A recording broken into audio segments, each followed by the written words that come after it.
Okay, this one is one that I've used myself. The scenario was that I was helping in a bar. Somebody had been knocked down who'd been attacking one of the other guys working there.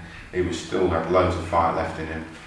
I didn't know it had happened. I was here, and he came down here right by my side and started to kick out at me. And as the kick came up, I just caught the leg here. Now, when somebody's on their back, they can kick with both legs. If you bend over towards them, they can grab hold of you, pull you down, and then the fight's going on, they can punch you. They're dangerous. All of their limbs are still in the fight. What we want is him face down on the floor so that he can't kick out. If he's laying down on his front, he can't punch you, he can't kick you.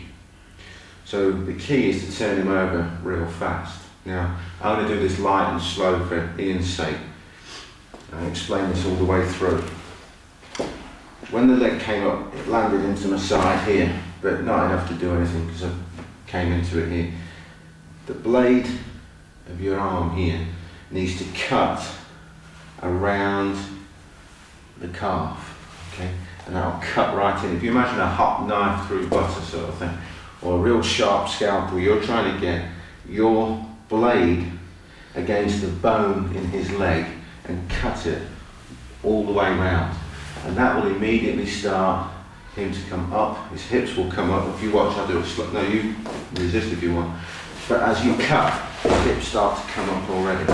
Now, when you cut on here, you know his hips are going to come up. When his hips come up, and they come up high, you just lift your hips up.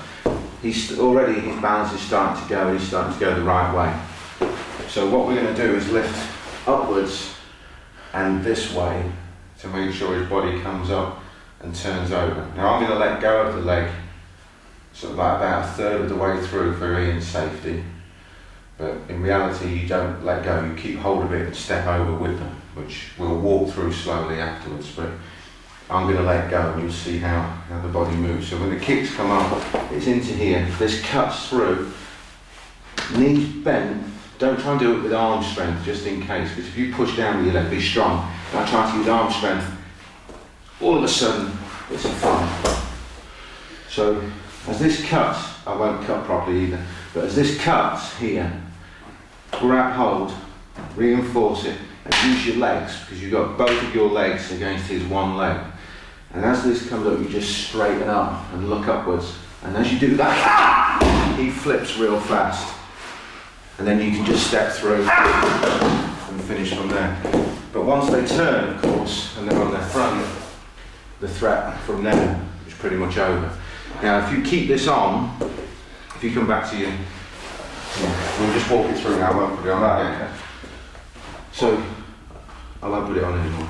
So if you just roll, go with me. If you keep this on and turn, put more pain in here. If you keep turning, I'll do it slowly. You take it here and you just turn until you hear all the right noises on the knee and just pop the knee out. The alternative, you're back down and you're on your front. If you turn this way, see it easy. The alternative when you've got this up here, just relax, I won't put it on. When you've got this up here is to pressure with your knee or sit down on the lower spine and just sit down right back, and you can take the hip out to the side.